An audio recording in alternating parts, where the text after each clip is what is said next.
If we are going to unite, then it depends on our mindset. At the same time, we went to school and learned about colonialism, and that 2 world wars, the first and second world wars, were fought over the control of Africa. Who is controlling us now? And how did they control us? Through our disunity. Through our disunity, we were enslaved. Through our disunity, we were colonized. And now we've been neo-colonized. Whose interest do our governments, our economies, and so on serve? What mindset are we using? Whose philosophy are we using to try to unite Africa? Their mindset, they don't want us to unite. We have 2 major parties here. This one belongs to one, this one belongs to one. NDC, they say, well, we have a different one. Social Democrats. These ones are Liberal Democrats. Now, translate that into fighting or tree or gun. And you see that you are out of this world, but yet we are busy fighting, and they'll give you money so long as you fight over it. Get real with yourself. When we were struggling for independence, there were Nigerians here, there were Sierra Leoneans here, etc. Who helped us? The people here. Nobody bothered about where you are from. We were Africans. So let this particular consultation generate thoughts to buttress, because we must unite or we perish. Thank you.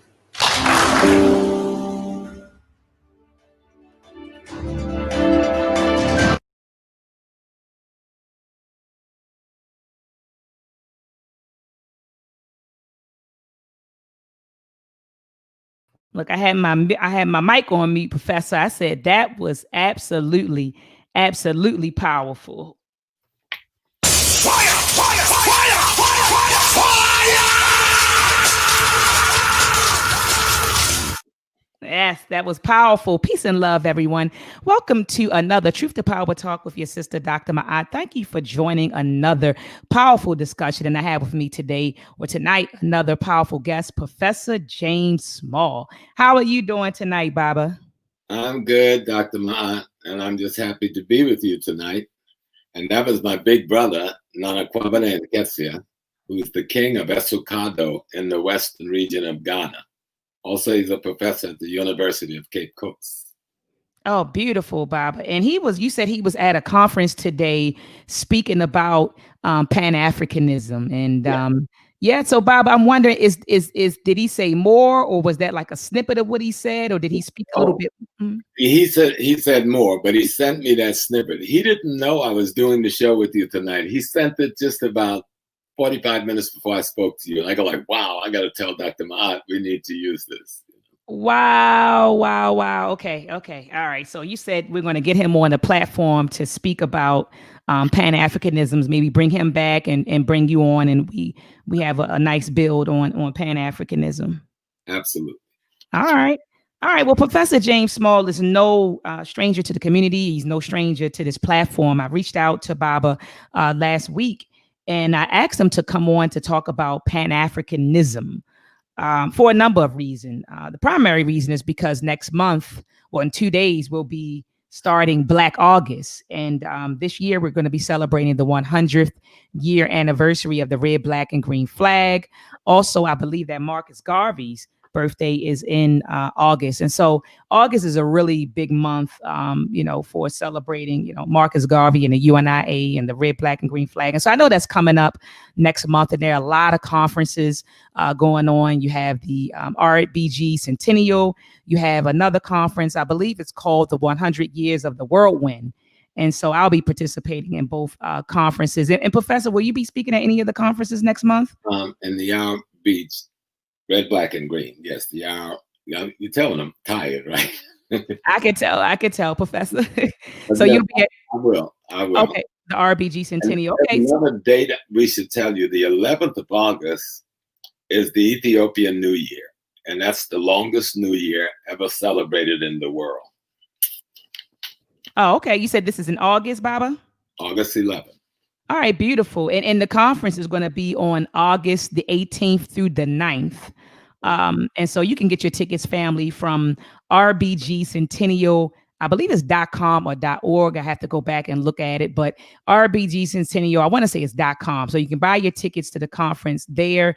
I think they have about 70 or 80 speakers speaking between, the 8th and the 9th, speaking on a number of topics, nation building, homeschooling and business and all sorts of stuff. So it's going to be an awesome conference, and they're very organized. The brothers and sisters who are putting this conference together, they're very organized, and I look forward to participating. But anyway, let's start off, Baba. Let's jump into it. Can you define what Pan-Africanism is, and tell us whether or not you think that Pan-Africanism is dead? Because there is this on social media, there's this sentiment or this promotion that Pan-Africanism is dead and we shouldn't be worried about Pan-Africanism. We should just focus on, the African Americans and so can you define Pan-Africanism and tell me whether or not you think that Pan-Africanism is dead? Let me read a small piece on the history of the Pan-African movement, and then we'll get into the philosophical definitions in our discussion. Okay. And so some background on the Pan-African movement. The word Pan-Africanism was entered the political lexicon in 1900 when a Trinidadian lawyer, Henry Sylvester Williams, then based in London, called a conference of Black people to protest stealing of land in the colonies, racial discrimination, and deal with all other issues of interest to Blacks. But long before the intellectual understanding of Pan-Africanism, the spirit of freedom had been manifested in Pan-African and as the Pan-African movement, such as the movement for freedom, anti-slavery, and the independence of Haiti. See, we see everything as separate, but none of this is separate. The leaders of the Haitian Revolution wanted to organize an expedition to Africa to end the slave trade. No one tells us about that. The leaders of the Haitian Revolution was killed, and although they were a whole international conspiracy to crush Haiti, it continues to this day. Anti-slavery fighters such as Martin Delany, we don't think of Martin Delany. Martin Delany is an African-American who fought in the Civil War as a major. And after the war, he journeyed to Nigeria, a place called Abeokuta, where his grandfather was enslaved from. And he formed the Niger River Valley Association. And they gave him thousands and thousands and thousands of acres of land to come back and bring all of the rest of us back home. Of course, it didn't work. It was too big an undertaking. So Delany put most of his energy into getting Africans who wanted to go home to go to Sierra Leone and to Liberia. But we don't know that story because we don't know our history. And so when we go back and look at people like Harriet Tubman, Frederick Douglass, Sojourner Truth, Reverend Richard Allen of Philadelphia, linked the future dignity of Africans under slavery to the freedom of Africa. Matter of fact, the AME Church was one of the first Black organizations from this side to establish itself in many areas of Africa, not to Christianize them, but really to Africanize them. Because if you know the original AME Church, the reason they call it the African Methodist Episcopal, because they wasn't about what white folks was about. In fact, the dominant force to arise came in the form of religious Pan-Africanism and the formation of the African Methodist Episcopal Church. The AME Church became a force, although other 19th century Pan-Africanists, such as Edward Wilmot Blagden, Blagden was from the Virgin Isles, and he didn't believe that Christianity could free us. So he went to West Africa and became a Muslim and began to push the Pan-African movement from there. But the first Pan-African Congress took place on July 23rd, 1900. And that took place in the UK. But more important than that meeting was the organization and the spontaneous Pan-African revolts against European colonialism. And we saw the Menelik revolt in Ethiopia, where he defeated and crushed the Italian. We saw Bambata in South Africa in 1906, where he crushed the British. We saw Muhammad Ahmed in the Sudan. And one day in the Battle of Khartoum, the British sent 30,000 soldiers against him, both Brits and Arabs and Turks, and he sent back only 3,000. His army killed the rest of them, including a major British general. So then you would get the big push. The other major Pan-African force to emerge in the same time was the meetings and Congress organized by W. Du Bois in 1900, and that lasted right through 1945. What a lot of people don't know, when Du Bois went to London to organize that first conference, he was accompanied by Booker Teleferia Washington, who financed Du Bois, okay? And Booker came back and used the Tuskegee machinery, propaganda machinery, to support that conference. But because Booker didn't go to speak at the conference, people play him down because they didn't know what his role was. Pan-Africanism is something that our people have been talking about from the first slave ship, when we had our first revolt. And the revolt was, how do we return to our family? How do we come back together? How do we unite so that we can control the economics, politics, and culture of Africa for the interests of African people? Anyone who thinks Pan-Africanism is dead, they're not on social media. I don't know what media they're on. In some other kind of space. If you were to look at, like on the 30th of this month, I'll be doing a show with some young Pan-African brothers from Paris. Last month, I did a Zoom piece with some Pan-African brothers and sisters from Holland. In 2 weeks, I'll be doing one with Sister Dante. Hopefully that work out in Ghana. And I'd like to get on Dr. Mumbai's show down in Kenya. If you hear some of the podcasts coming out of Africa today from the young people, they're all talking Pan-Africanism.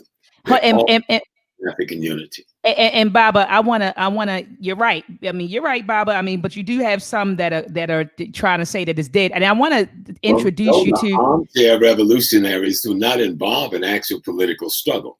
All the people I'm talking about are involved in actual political struggle. 3 weeks ago, I was with the Emancipation Support Committee doing a Zoom down in Trinidad with Cambone and others who are part of the NJAC movement. That's the Pan-African force coming out of Trinidad itself. A month before that, I was on the radio with Irie Radio talking about Pan-Africanism in Jamaica. So I don't know who they're listening to. I understand, but Baba, look, I want to acknowledge brother Mubali Mukasi. That's a brother that I want to connect you with as soon as possible. He has a platform in France, and he has a translator who's in the UK. And what they're doing. That's who I'm hooking up with on the 30th. We already hooked up. Oh, you already hooked up with Mubali? So that must be you. Somebody told them about me, so they called me this week.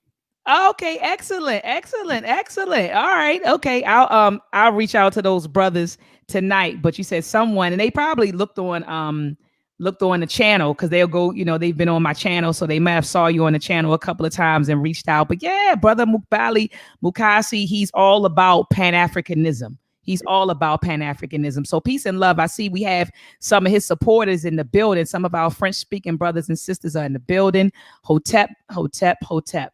All right, Baba, you can go ahead and continue. Yes, sir, ma'am. Right now, the African Union is the symbol of Pan-African unity.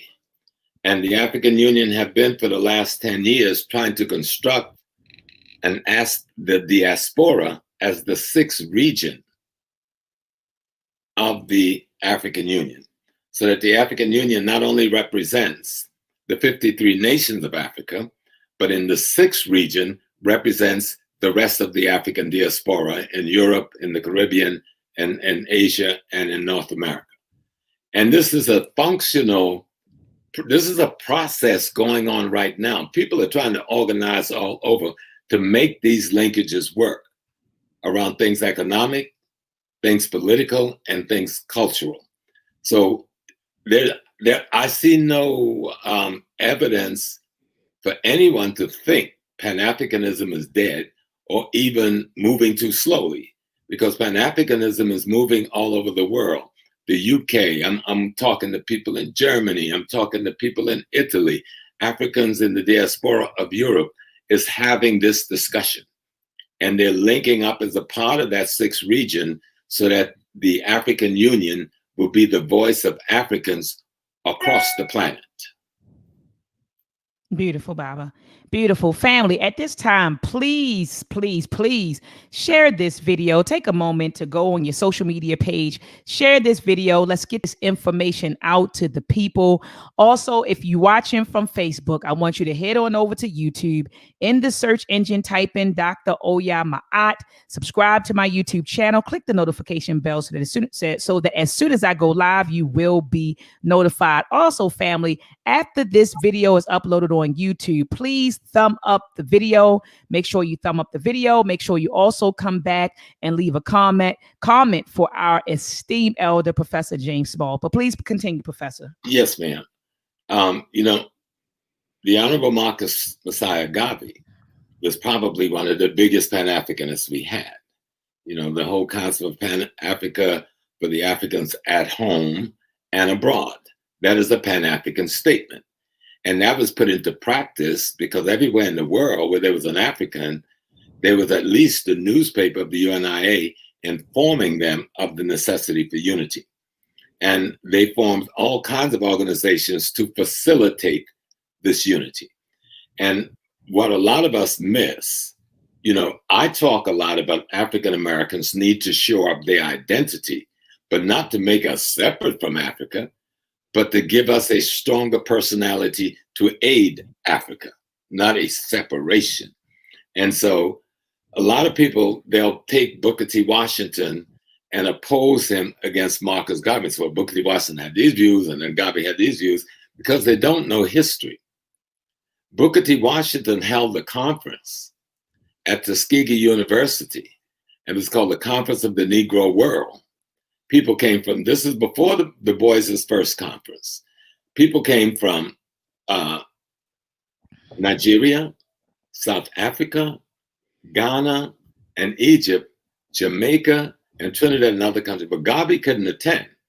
But Garvey did send a delegation, I think 5 people. When they went back, Garvey and Booker began to communicate. And you can find all these letters in the Schomburg Library. It is Booker T. Washington who invites Mr. Garvey to bring his program to America. They were friends. They were comrades. And when Garvey got here, according to Dr. Tony Martin's research and writing, God bless Tony's soul, beautiful scientist and a beautiful scholar, Tony said that Mr. Garvey said that he was here to implement the Tuskegee model. So how can you separate them the way we're doing in our foolish way of not understanding the history of our great leaders? You see, one of the people who worked very closely with Mr. Garvey was a sister named Henrietta Benton Davis. That was his number 2 person. The number 2 person was not a man, it was a Black woman. She was a protege of Frederick Douglass. She was from Washington, D.C. And when Mr. Garvey was arrested, it was Henrietta Benton Davis who was the acting president until he was released. So we need to study history. And the AME Church fully supported Mr. Garvey. Matter of fact, Henrietta Benton Davis was a big force in the AME Church of that time. All right. So yes, he had a conflict with the boys, but we have conflict throughout our movement. We saw a conflict with the Honorable Elijah and Malcolm X, but most of their lives together was not a conflict. So we take these conflict and make it the whole movement or make it the whole relationship. No, we've got to study these things. We've got to study history. Understand what the conflicts were so we can avoid them in the future, but don't put them in the wrong context, because all of these men were fighting for freedom, and all of them were fighting for Pan-African unity. And all of them were fighting. They had different methodologies, different concepts of ideas, how to approach the fight. And there's where usually the conflict came in. Then you had the enemy at the periphery pushing his ideology, you know what I'm saying, as he's doing today to keep us divided. There can be no African American without it being shackled to Africa, okay? If you're not shackled to your mother and father's identity, you don't exist. Hold on, Professor. Hold on, Professor. I get this from Brother Mubali and them.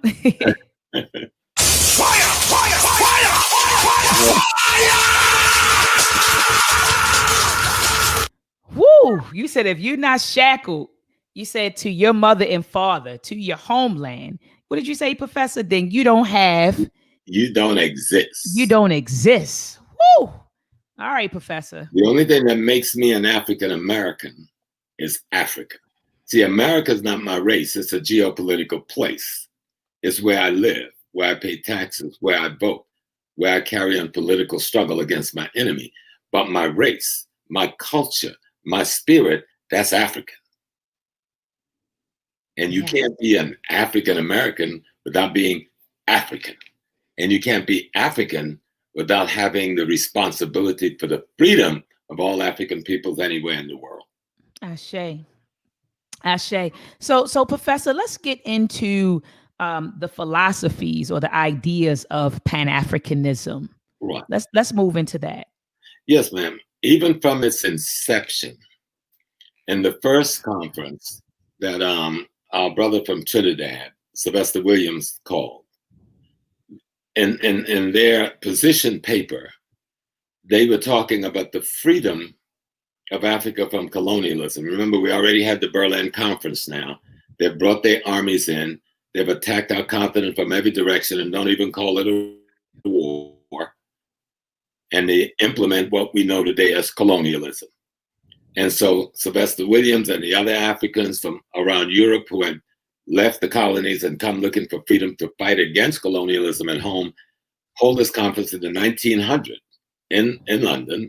And the first thing they asked for is that the natural resources of that land be left in the ground for the people of the continent of Africa. That's big up, because we can't get that done today. That's what we're calling for today. Rather than let them steal our wealth, leave it in the ground for the future children to come. Oil, the gold, the diamond, the platinum, the bauxite, and so on, the manganese. The other thing they were asking for is a unification, first, a dissolution of colonialism, right? And a unification of the continent of Africa. It wasn't these nations that they broke it into today by the colonialists. That hadn't fully manifested yet. But even then, they were talking about Africa for all African people at home and abroad. Okay, so those that foundation of Pan-Africanism. One, that we be governed by the culture of Africa, not the culture of Europe, because culture is your immune system. Culture protects you from genocide. Culture gives you your value system, your worldview. Culture tells you whose interests you must behave in. So if you got the enemy's culture, whose interests are you going to behave in? So they were calling for a unification of African cultures. People say, oh, Africa have many cultures. No, you don't understand the nature of culture. Africa have many pathways to expressing its culture, but there's only one culture. That could be another show. Then they were talking about the political unity of the continent of Africa and the African peoples who had been enslaved around the world. And then they were talking about the cultural unit, the economic unity of Africans at home and Africans around the world. Those four elements, cultural unity, economic unity, political unity, and sovereign control over the raw material and natural resources of the lands of Africa itself. And of course, the freedom of any of our people anywhere in the world from racism, and they called for it back then, from racism, from tyranny like lynching and slavery that was going on at that time. And so these are the main elements. You can create a whole dissertation and constitution around those elements in terms of what should be the immediate daily actions. But the foundation elements, cultural independence and integrity, economic independence and integrity, political independence and integrity, and the control over the raw material and wealth of Africa for the future of African peoples. You see? And if we understand that element, because right now, if you extract Africa from the equation in terms of our raw materials being stolen by America, Canada, and Europe, the entire Western economic system will collapse overnight. Absolutely. Absolutely. You know? Absolutely. Mother Africa is the navel of the world. So like you said, if we cut the navel, these nations will collapse. Yeah. So Absolutely. Pan-Africanism is our neutron bomb. You understand? Pan-Africanism is the best and the biggest weapon we got. And it's not going to come. We have all this variety of expressing ourselves. We speak multiple languages. We live in multiple cultures. But even with all of that, holding Pan-Africanism raises us above all of the subcultures we've had to learn and sub-languages we've had to learn. There is no way to freedom except through Pan-Africanism. Absolutely. And look, Baba, I find it funny. We on talking about Pan-Africanism, and this is the first time this has ever happened to me while I was live streaming. I see comments coming in. We've been on for about 25, 26 minutes, and I have comments coming in from 10, 15 minutes ago. So it's lagging behind for some reason. The comments and even seeing who's watching is lagging behind. But anyway, I don't want to sound like a conspiracy theorist on the on the show, but I find it funny that today we're talking about Pan-Africanism and the comments are lagging, and also the Views family. Please take a moment to go on social media and share this video. Let's get the likes up. Let's get the information out. Go to your social media page, share this show. Share this show. And if you're watching from YouTube, and I see that the brothers and sisters from the Dr. John Henry Clark Facebook page are watching, head on over to YouTube, search for Dr. Maat and subscribe to my channel. Click the notification bell so that as soon as I go live, you will be notified. Go ahead and continue, Professor. Yeah, there's two, since you mentioned the Dr. John Henry Clark book, there's two books of Dr. Clark, because I like to recommend books. And one of the books is Notes for an African World Revolution by Dr. Clark, and the other one is Pan-Africanism or Perish. And that's really the key. Pan-Africanism or perish. Unless we come together economically, politically, and culturally, and begin to get control of the wealth of the continent of Africa, and begin to remove alien armed forces from that continent, like the French and the Americans and the British and the Italians, whomever there, we will not know freedom. And for those who don't understand, when I talk vehemently about African Americans need to get their identity straight, I'm not talking about being divorced from Africa. I'm talking about getting your identity straight so you can be shackled to Africa. Understand? Hit it again. Repeat that again, Professor. I'm saying getting your identity straight so that you can be shackled to Africa. Period. Fire! Fire! Fire! Fire! Fire!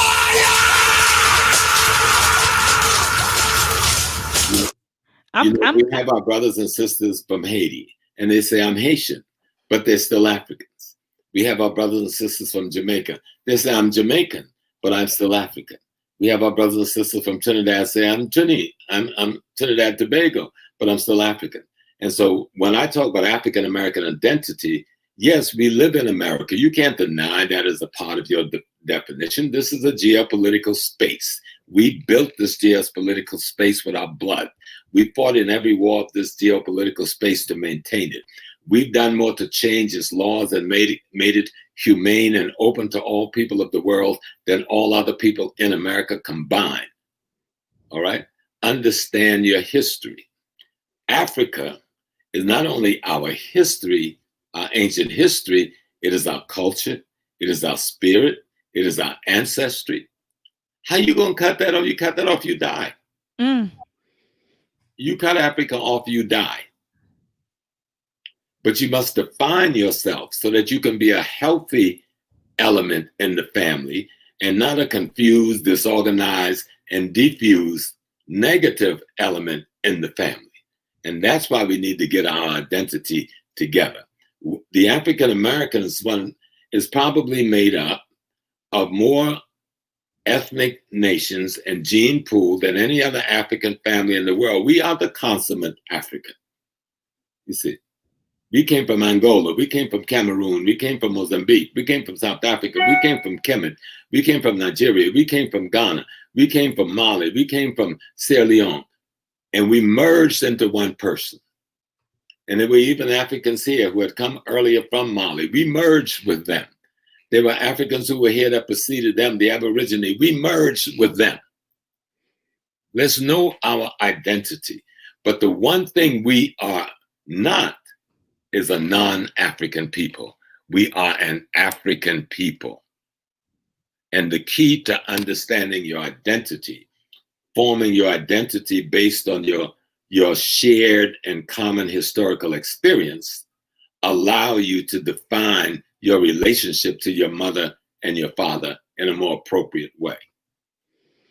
Absolutely. And so, Baba, let's I know you and I were having a conversation on the telephone, and we were talking about Marcus Garvey, and you were saying that, Pan-Africanism, and I know you mentioned that somewhat in the beginning of our discourse, that, he popularized it. And when we think of Pan-Africanism, we think of him, but you mentioned Delaney, and you also mentioned Booker T and W.E.B. Du Bois. Are there any other figures, Baba, that we're missing, who were a part of pushing Pan-Africanism? I'm thinking about Kwame Nkrumah and other people. Oh, yeah. We're talking about Kwame Nkrumah. We're talking about Ezekwe. We're talking about Jomo Kenyatta. All of those men who emerged as the leaders of independence after the crushing of colonialism in Africa, they were all participants in more than one of those Pan-African conferences. They formed their revolutionary strategies. And then there were the women. The first blow in Africa to break the back of colonialism in a huge way. We always had the resistance movements going on. We were fighting from the Shona people in Zimbabwe to the brother who's leading the movement in Angola, the movement with Sechiweya and the others in South Africa. But after the First World War, and you had the revolt of the women, they like to call them market women, but we'll use that term just to define the economic base controlling Africa during colonialism, was the Black woman that had put together the African Economic Foundation. And when those women rebelled in the Cameroon, that started the ball rolling right after the First World War. And then you get a rebellion of those women in Nigeria, and that just expanded the movement. And you saw West Africa just blowing up for freedom. So history will erase the mystery, brothers and sisters. You've got to study the history of Africa, written by African people on the continent during that period of time between slavery and now. And let's get rid of this other myth about how we sold our people into slavery. It means you don't understand the history of slavery. Slavery didn't start with the Western European and the transatlantic slave trade. Slavery started when the damn Hyksos invaded our country. Slavery, the Greeks enslaved us. Assyrians enslaved us, and we had to fight our way out of slavery on each of those occasions. The Romans was enslaving us. The reason we hooked up with the Muslims and the Arabs, because they were helping us get the Romans out of North Africa. But then they flipped the coin on us. After the Turks took over the Muslim system in the 8th century from the Arabs, who didn't get control again until after the First World War, when the British and French set them up as puppets, we had been at war concerning slavery from that point on. Study the history of the Moors in North Africa. Don't just deal with the glorious days of invading Spain. Deal with the wars they had to fight against the Arabs and the Turks to preserve their African integrity. And again, I forgot that sister's name, who led one of the major forces out of the Atlas Mountains against that kind of enslaving tyranny, was a Black woman. And only when she changed her strategy from guerrilla warfare to try to meet them on the open plains where they were better at warfare did she lose her life.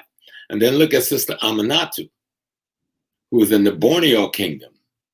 You know, that's up in the Chad and Central African Republic and Northern Nigeria and so forth. When she takes on the Ottoman Turks to stop slavery, the transatlantic slave trade ain't started yet.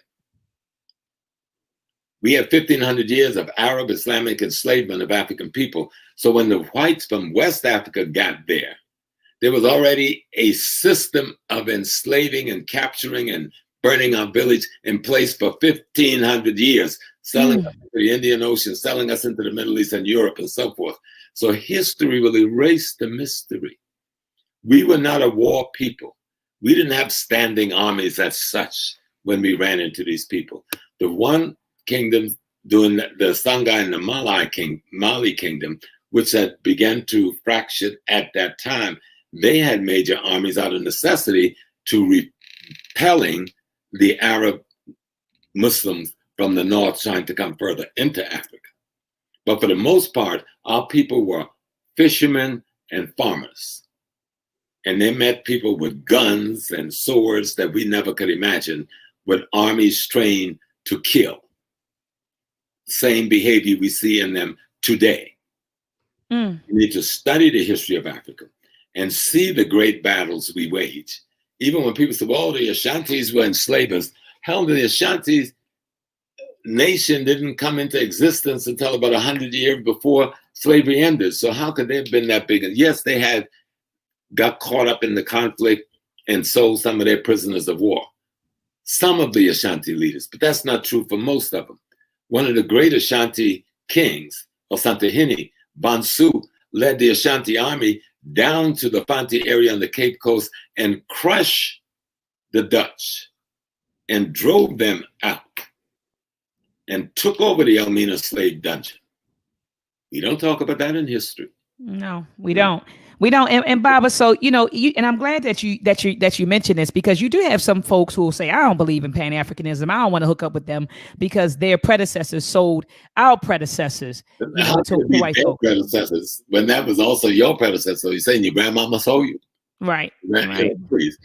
Then, if you do a study, there was a study, and I attended a conference at Princeton University maybe 20 years ago. But it was called the Conference on the African Slave Trade, and you can go to Princeton University and find it. And the scholars were mostly from the continent. There was only me and two other scholars from this side dealing with it. And they brought forth the research to show how that stuff was done. They'd roll up on a village, a farming village, say up in Pega, northern Ghana area today, near the Burkina Faso border, with their army and their thugs and their guns and their swords. And they said, we're coming back next month. We want 50 people. You don't give us 50, we take 50. You see the contradiction our people are put in. And if you go up in that same area, because I've studied, for those who are from Ghana and know who Tigray is, I've studied under the shrine of Tigray, so you can understand my head, right? In that area, that farming area of northern Ghana, they used to fight off the raiders, mostly Arabs, and some of us who were there had converted to Islam, and Turks. They built their houses with no windows, with just slits to use their arrows. Their doors were no more than 2 feet high, 2 to 3 feet high. You had to get down to crawl into the door. That way, if an enemy come in, they could get them. And they had the opening on the top of the roof where they could come out and get fresh air and see sunlight. There are other things you can find. There's certain shrines there. I've been to a shrine where the priests have opened it to show us the leather has all rotted, but when they killed their enemy, they buried them in a certain way. But the bridles of the Arab horsemen are still there. Their swords are still there. We know who our enemy has been. You must understand history, or you'll end up blaming yourself for your own incarceration, like they got us doing now, black on black violence. Who educated those kids? Who controlled the school system that carries out the socialization of their mind and the values that they've got? Who put them through 12 years school and they can't read or write and can't get jobs when they come out and must turn to crime in order to survive? So let's study history so we get rid of the mystery and we have a clear understanding of how to go about our unity process to put Africa back in her place in the world and to put Africans back in their place in the world. We got a white population which represents 1/9 of the world population controlling all of the rest of the world because they got us in ignorance and confusion, fighting one another, using their thought pattern, their understanding of reality, their worldview, their culture, their religious system, because they don't have a spiritual system. We have a spiritual system based on African sacred science, not a religion. Africans didn't need religion. We had a sacred science that had mastered the understanding of ecology and cosmology. What we didn't have was armies of murderers whose culture was based on domination, destruction, and death. And so we lost the battles that have landed us where we at. But we've been around a long time. This is a short time we've been in this shit. We'll get out. Hold up, Professor. You said that we didn't have religion. We had spirituality, but we didn't have a culture that was what? Say that one more time. Based on domination, destruction, and death. That's what white culture is. Fire! Fire! Fire! Fire! Fire! And I got that quote from my father teacher, Dr. Leonard Jeffries. He broke that down for me, you know. Woo! All right, Professor. All right. So Pan-Africanism. So let's go back to Martin Delany. Can you just kind of walk us through these figures that you spoke about earlier?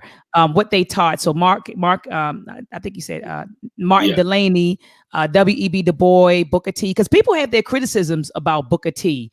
They say that Booker T worked with the FBI and and W.E.B. But his wife was a victim of the FBI.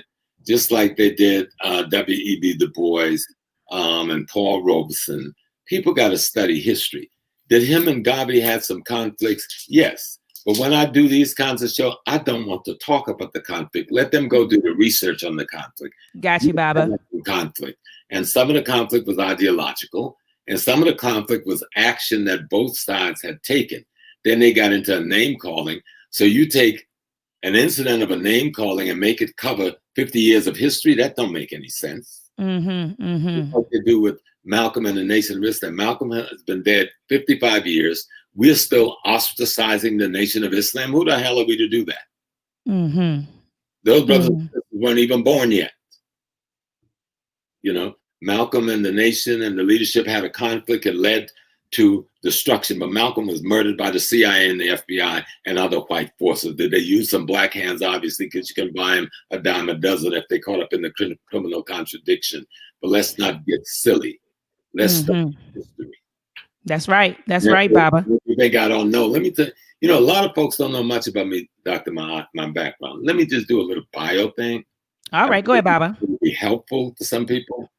At age 21, I met Malcolm at age 16. At age 21, Malcolm was assassinated.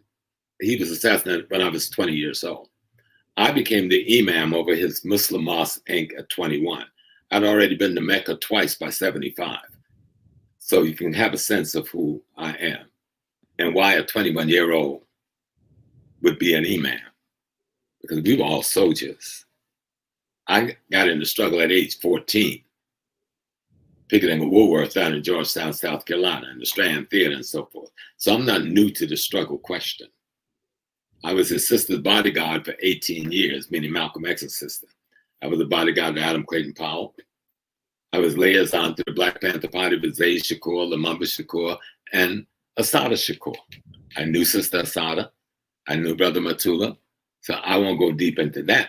But if you want to know my history, I worked with Abubakar Sani Kassim, who was one of my mentors, along with Dr. Jeffries, Dr. Clark, Dr. Ben, and others. So I didn't just roll up on the scene because I got a degree.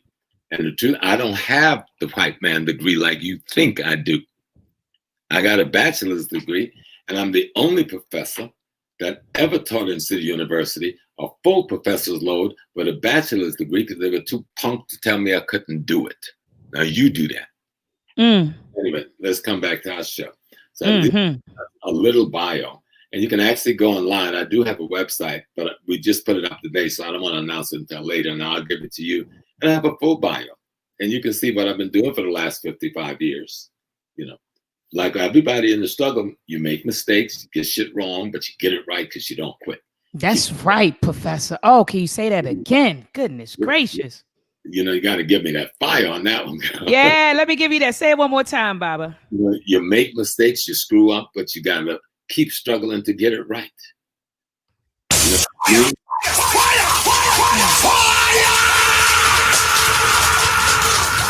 and I don't just talk Pan-Africanism, okay?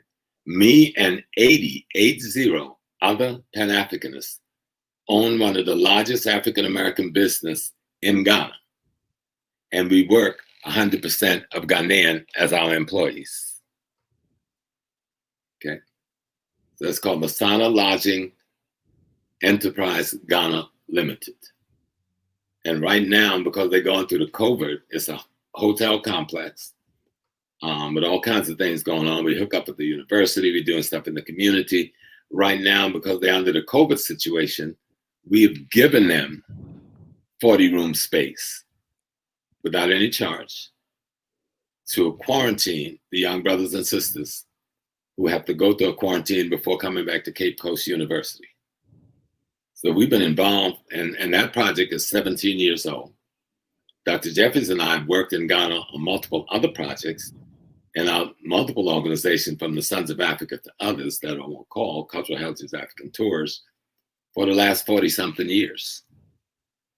And we put hundreds of thousands of dollars worth of equipment in clinics, hospitals, and schools, and we're still doing it. Okay. So there is work we can do. Nobody has to do nothing magnanimous or big. It's the little things we can do to assist one village. It's the little things we can share. When we see good information on economic, politics, and culture, history, share it with the African world if we think it would be useful. Let's stop getting bogged down in the conflicts between our elders, because if they had not delivered what they delivered, we wouldn't be here having this discussion. I love the Honorable Elijah Muhammad, and I love Minister Farrakhan, and I love Malcolm X, and my mother teacher, Dr. Betty Shabazz, who paid my way to graduate school, and I dropped out because I didn't want to take the long drive all the way down to Lincoln University. I'm saying this so y'all can kind of know me a little bit. I'm not just some dude with a title called Professor James Small. I've been in the struggle all my life. I've been in more marches and buildings take over than you could possibly imagine. When the first Panther Breakfast program opened in New York, I was there for Zaid Shakur and Lumumba Shakur. And I opened the second breakfast program by taking over the Y on 125th Street, me and my brothers from the Muslim Mosque Inc. We've been in this struggle, but that don't make us any better than anybody who's now coming anew to the struggle. But all of us make mistakes as we're struggling to learn struggle, but let's stop condemning and trying to destroy because of the mistakes and try to reckon those contradictions so we can find ways to work together and build a future. Absolutely. Absolutely. So, Baba, in the beginning of the discussion, you talked about Martin Delaney. Yes. And so you talked about what he tried to do. Right. Could you get into W.E.B. Du Bois and Booker T? Yes. You know, Du Bois, who come out of the Booker T shop in many ways, him and Booker were very good friends. Booker gave him his first job. They had a contradiction later and got into arguments over ideological differences, which some of us do today. But they didn't let that destroy them. See, we look at white chronicles and commentary on it, and that wasn't them. Because even after they had the contradiction, Booker T. Washington traveled with W. Du Bois to the UK to organize the first Pan-African Congress. Booker financed most of that trip. And when Booker Washington came back, he used the Tuskegee machine to back and support the first Pan-African Congress that W. Du Bois chaired. But because Booker didn't go and speak there, people are doing the put down. Without Booker, you may not have had that Congress. There's a good book by Sister Taine, Dr. Taine Wright, on Booker T. Washington, the Pan-Africanist. Booker T. Washington, at the time, Germany was the colonizers in Togo. Booker Washington tried to set up a whole farming enterprise in Togo so our brothers and sisters could be self-sufficient. People interpret that as, oh, he was helping the Germans. No, he wasn't.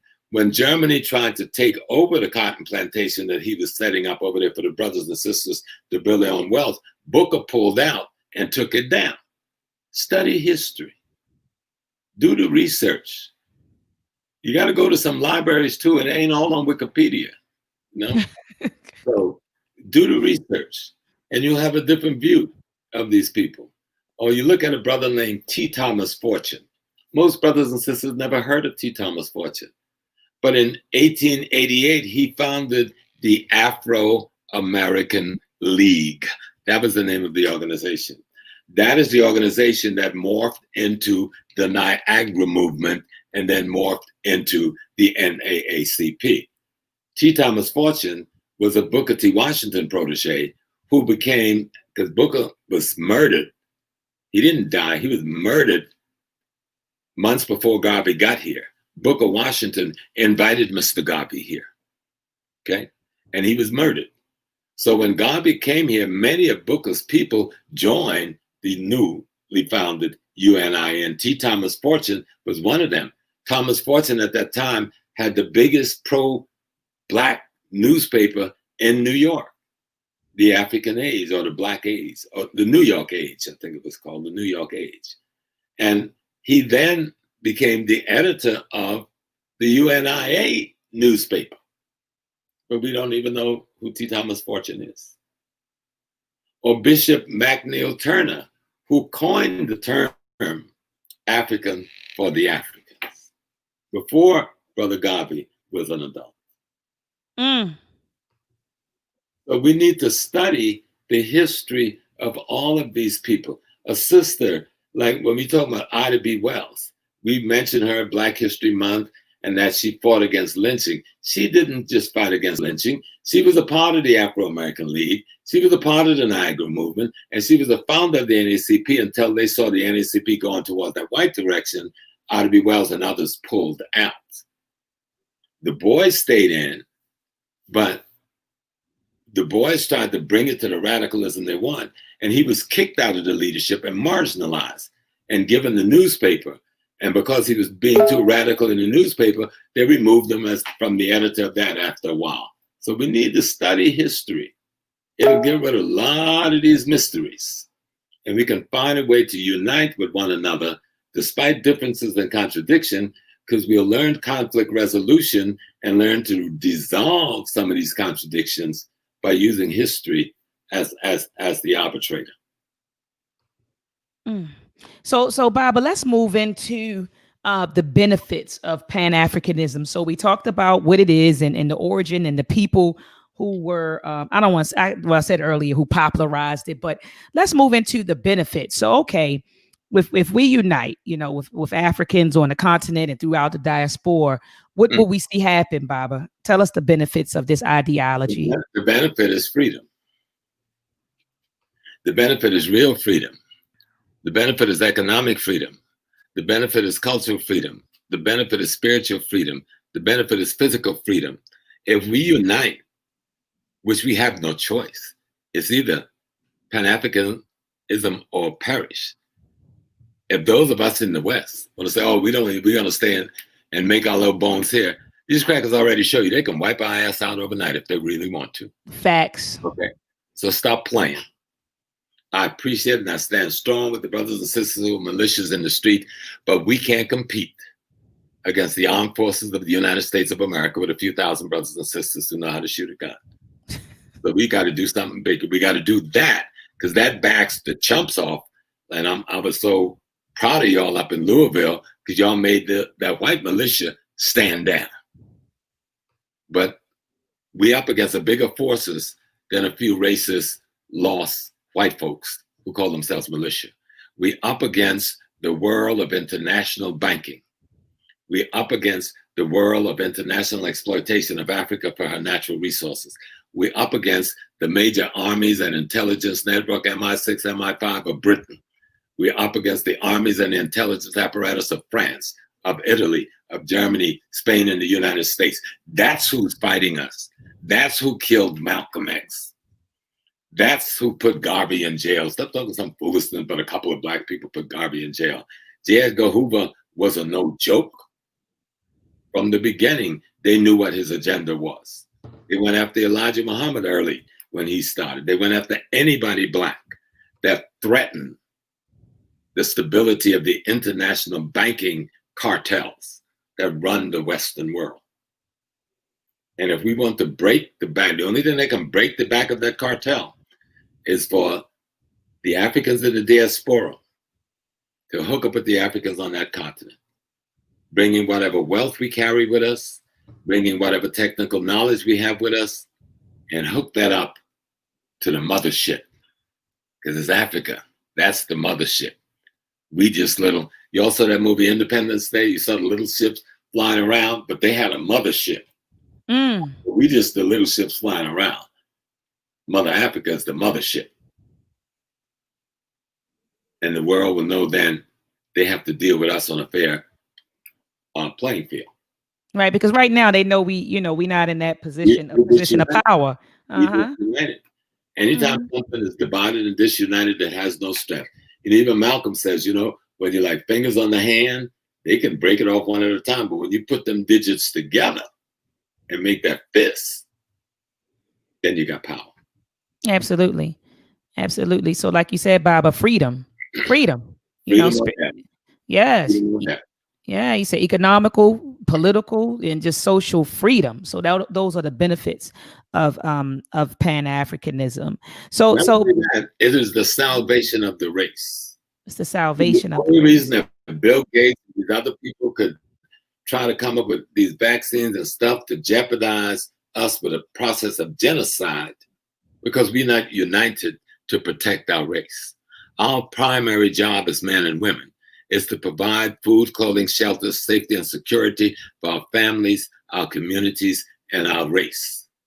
Let me say that again, because people think they're out here to talk. No, your primary job, the reason we do everything else we do, is for the purpose of providing food, clothing, shelter, safety, and security for our family, our community, and our race. And the only way we can do that, we've got to take control of economic, politics, and culture wherever we are. And then we have to link them up so it's one Pan-African world. And then we'll be in charge of the land, of the labor, and the resources that affect our lives and not our enemy. That's Pan-Africanism's goal. Absolutely. And Bob, I just want to say I had brought on Chairman O'Malley last night, and he was saying how revolution is not going to feel good. He said we're going to have to take this thing back, and it's not going to be easy. It's not going to feel good. It's not going to be comfortable. He said we have to go to war in order to take control. We're already at war. We have to intensify our strategies in the war. We've been at war for thousands of years. We have to intensify our strategies.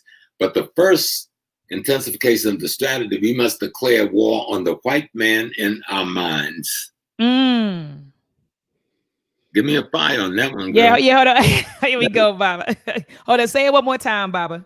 We got to declare war on the white man in our minds. Fire! Fire! Fire! Fire! Fire! Fire!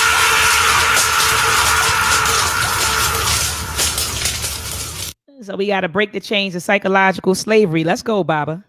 Yeah, that's the key. Because I don't want a soldier fighting beside me with a gun, but he's going to cry when he shoot his master. He might turn that gun on me. He got to know when I shoot my master, I'm going to shoot him again. Make sure he's dead.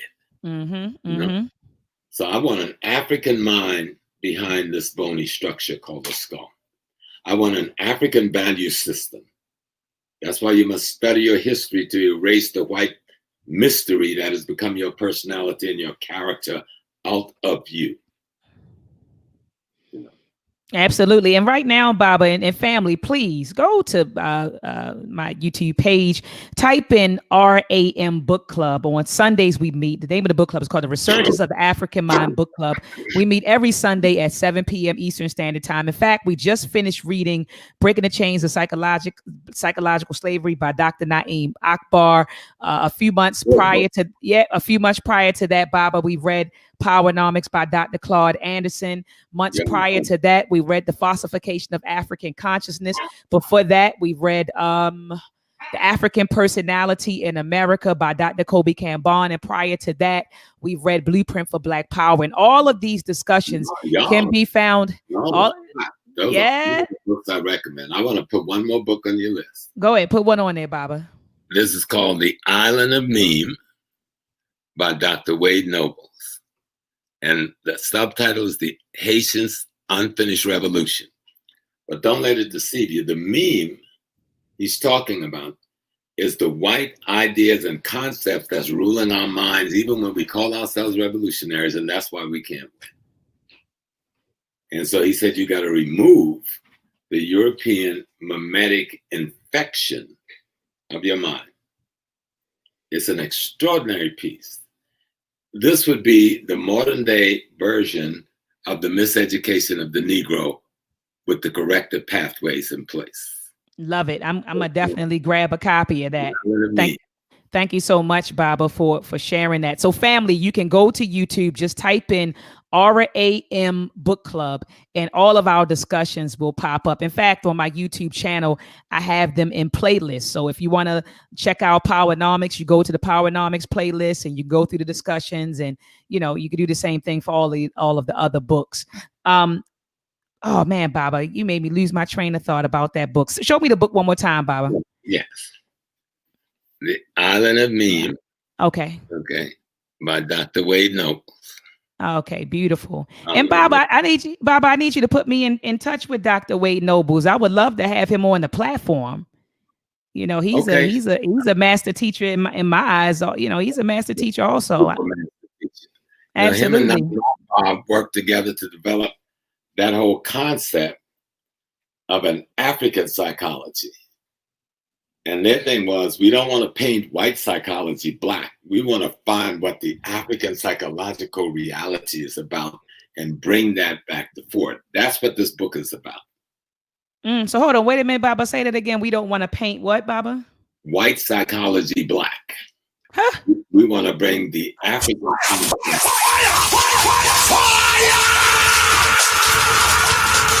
Baba, you dropping so many jewels. Every time I talk to you, Baba, you say something. I mean, you just have a wealth of knowledge and wisdom. I do have some information. But the key thing to my brothers and sisters, don't be afraid of Pan-Africanism. Study the history of Pan-Africanism. Don't get caught up on the label of Pan-Africanism.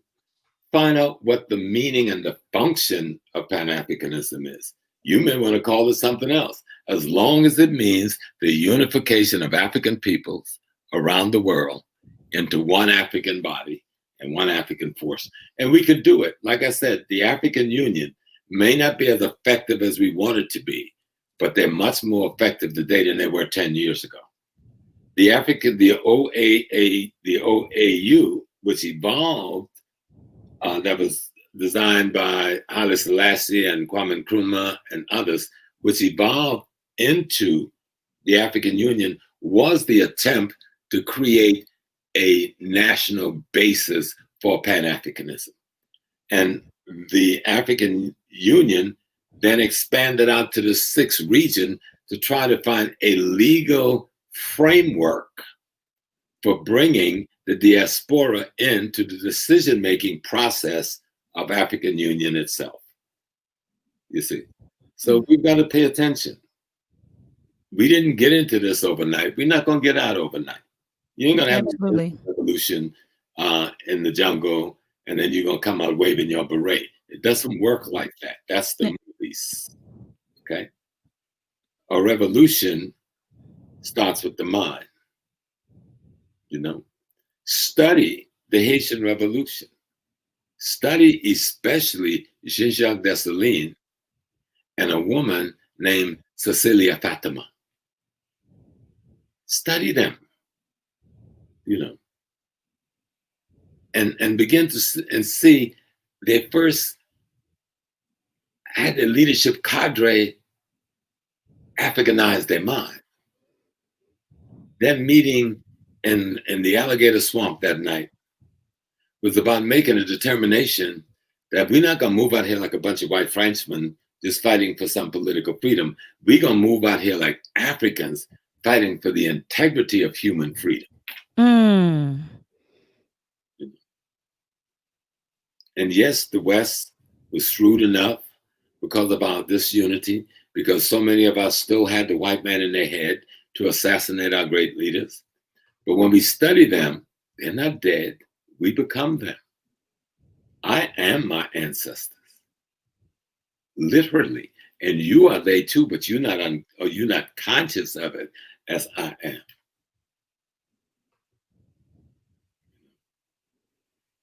And you can't have a revolution that ain't got a spiritual foundation, because the African worldview is a spiritual worldview based on an African sacred science that others have taken fragments from and made religions out of and bamboozle everybody.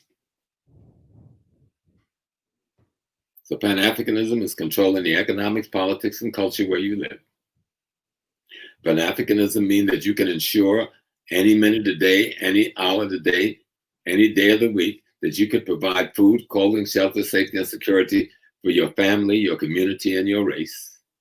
Pan-Africanism means we control not only the continent of Africa and her resources, but wherever African peoples live, from the Pacific islands of New Caledonia to New Guinea, to the Caribbean islands of Jamaica and Haiti and others, to whatever enclaves and community we've developed in France, Germany, Spain, and North America.